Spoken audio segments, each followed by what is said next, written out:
So today I'm going to go through a very quick run through of how to use Social Explorer, which for those of you that don't know, Social Explorer is a very simple and easy to use interface for analyzing geographic data from typically census information on a graphic basis. So it's a very simple and user-friendly interface of what we could consider a GIS interface would be. GIS is in itself is a separate program, but Social Explorer is it's an online tool that we can use to analyze data, similar to what GIS does, but it's a lot more user-friendly. And like I said in class, this program will be very helpful to use when we get into assignment 2. So to access the program, you have to log in through the university's system because we have access to it only through Texas A&M. So what we're going to do is going to go to library.tamu.edu and we're going to do a search for Social Explorer. And it already pops up. And you'll have to log in.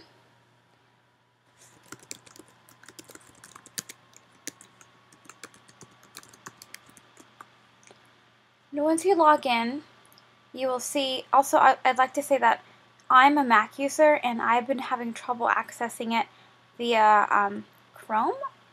So I would say that in my case I've been having to use Safari.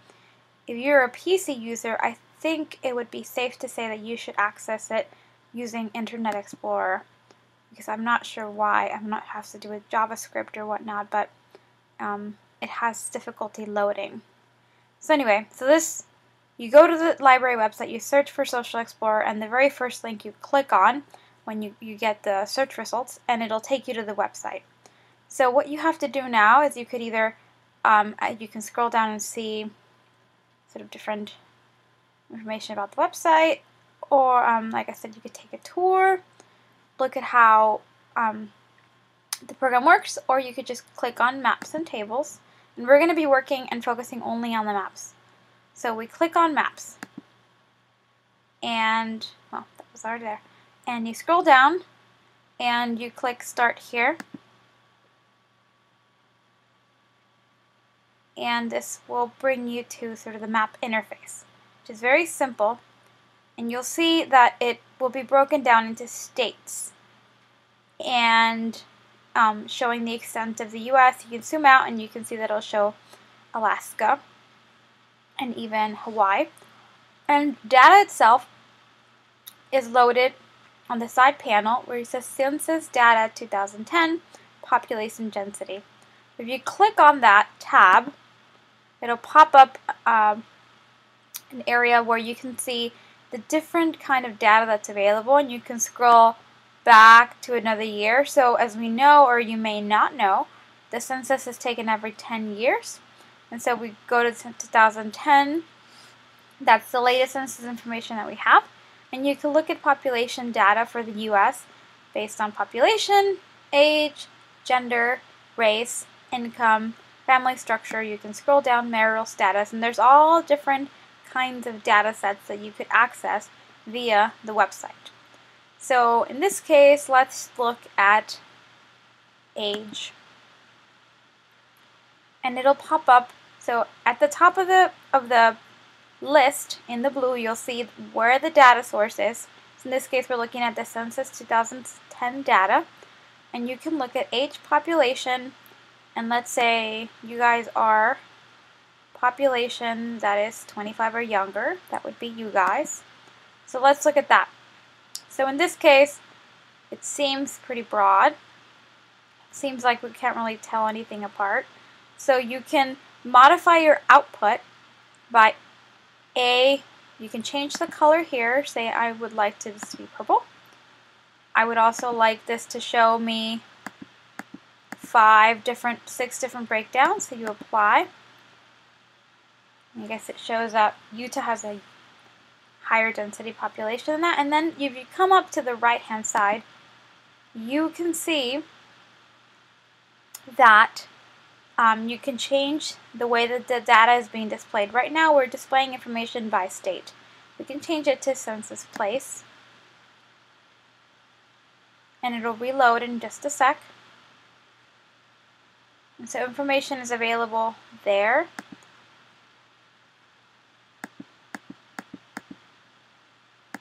Change the cut points.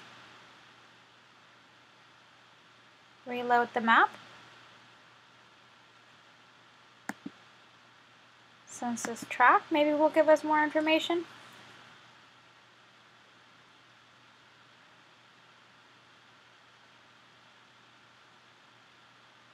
So you see those are the breakdown of the census tracts, and if you scroll over them, each of the tracts, you can see a pop-up window that will show you the information for that tract. So if you click on this drop-down menu for the categories, from state to block, it's sort of a change in scale. So state being the largest, there's no information by block, so it'll tell you. State being the largest, block being the smallest. Block being, typically, it's not necessarily a city block, but it's a combination of a couple of blocks that make up a block. But sometimes it might be a block. It depends on the city and the geographic zone.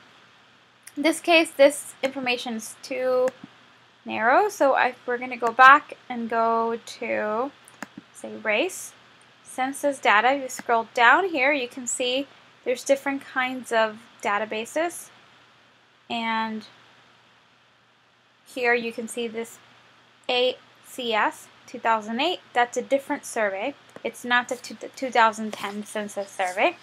So you can access different information based on the category that you're working with, and in this case population race is a pretty standard census question, survey question, so there's plenty of information on that. So we're going to do census data on, let's say, Black or African American alone, and we're going to do that on census, or we're going to do it by county level. And you can see from this graph, from this map, the concentration of African Americans tend to be in the South. You could also change this to be a density map if you click on the dots, and the dot will show kind of density types, similar with that. And you can change the size of your circle and what that means. And you can see here the numbers start to change, sort of based on what you want to represent. Generally, I find the shaded area to be the most comprehensive and the most easy to understand. And again, you can change your cut points. It defaults to a lot more. I would say 6 to 8 would be sufficient. And, you know, change it to the color that you would prefer. Some people like darker colors and some lighter. So anyway, you can mess with that. You can go back. Let's do income.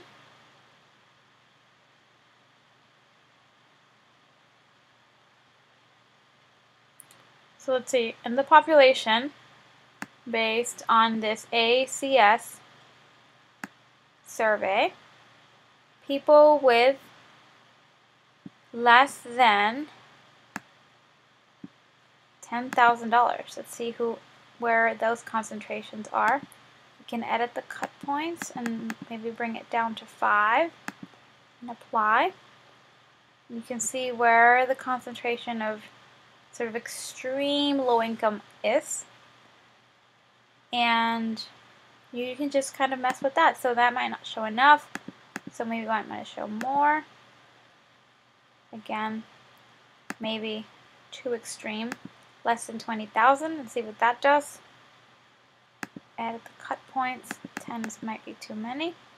You apply, and you can start to see more of a trend. And then again, if we change to census place, you might see even more higher concentration because it's more specific. So what I'm going to ask you guys to do is to mess around with this. Another thing you can do, just like on Google Maps, you can zoom in, switch this, let's go to sex, So see where the concentration of males are by this place.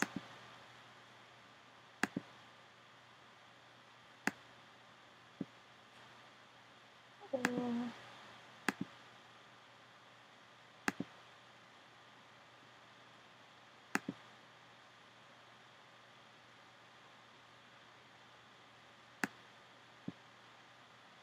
It's going to take a while to load.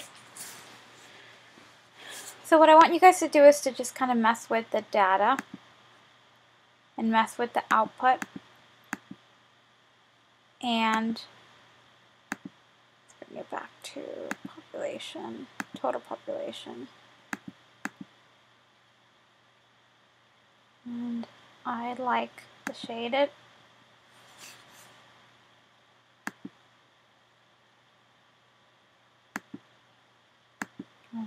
Seems to not be reacting. But anyway, so zoom in or zoom out, whatever you'd please. And just what I'm going to ask you guys to do is to look at two different variables and output any graph at any different scale, whatever you find is appropriate. Pick the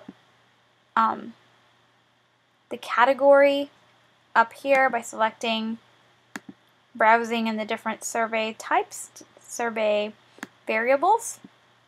And then once you've done that, you have to go up here to export, and you can export an image, a PowerPoint slide, or a print. If you could print directly as a PDF. I'm not sure if you can do that on a PC.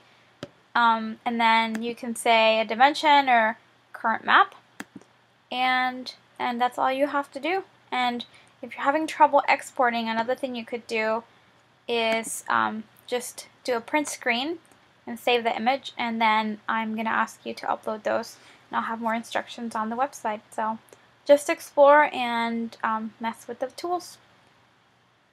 See what you can find that is helpful.